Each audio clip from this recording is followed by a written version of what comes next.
Hi friends, அன்னைக்கு ஒரு நாள் நாங்கள் 4 பேரும் சேர்ந்து கிளம்பி வெளியே போயிருந்தோங்க. போகிற வழியில் தன்மை குட்டிக்கு பசிக்குதுன்னு நான் பசின்னொன்னே எனக்கு நல்லா வீட்டு ஸ்டைலில் பிரியாணி சாப்பிடணும்னு தோணுச்சு. சஜி உனக்கு ஏதாச்சும் கடை தெரியுமா அப்படின்னு கேட்டேன். ஆதியா சுவையகம் கூட்டிகிட்டு போயிருந்தாங்க.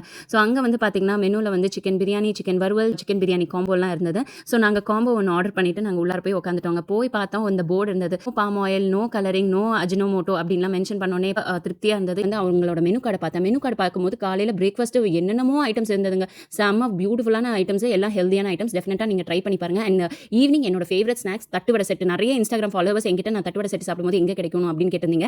ஸோ இந்த இடத்துல உங்களுக்கு அவைல் பண்ணிக்கலாம். நீங்கள் வந்து போய் வாங்கி சாப்பிட்டுக்கலாம். நல்லா இருக்குங்க, டேஸ்ட்டாக இருக்கும். அண்ட் ஆக்சுவலாக இந்த ஒரு பர்டிகுலர் பர்சன் பற்றி சொல்லணும். இவர் வந்து ஒரு ஐடியில் ஒர்க் பண்ணிட்டு இருந்தார். ஆனால் இவர் பேஷனுக்கு வேண்டி மக்களுக்கு நல்ல உணவகம் கொடுக்கணும், நல்ல ஹெல்தியான சாப்பாடு கொடுக்கணும்னு சொல்லிட்டு இந்த ஆதியா சுவையகம் வந்து ஓப்பன் பண்ணியிருக்காங்க. ஸோ இந்த ஆதியா சுவையகம் எங்கே இருக்குது அப்படின்னு பார்த்தீங்கன்னா காலப்பட்டி டு வில்லாங்கரிச்சி ரோடில் எஸ்எம்எஸ் ஹாலுக்கு ஆப்போசிட்டில் இருக்குங்க. ஸோ பட்ஜெட் ஃப்ரெண்ட்லியான நல்ல திருப்தியான சாப்பாடு, அது வீட்டு ஸ்டைலில் சாப்பாடு சாப்பிடணும்னா டெஃபினட்டாக நீங்கள் இந்த இடத்துல விசிட் பண்ணிக்கோங்க. அண்ட் இந்த மாதிரி நிறைய வீடியோஸ்லாம் உங்களை வந்து மீட்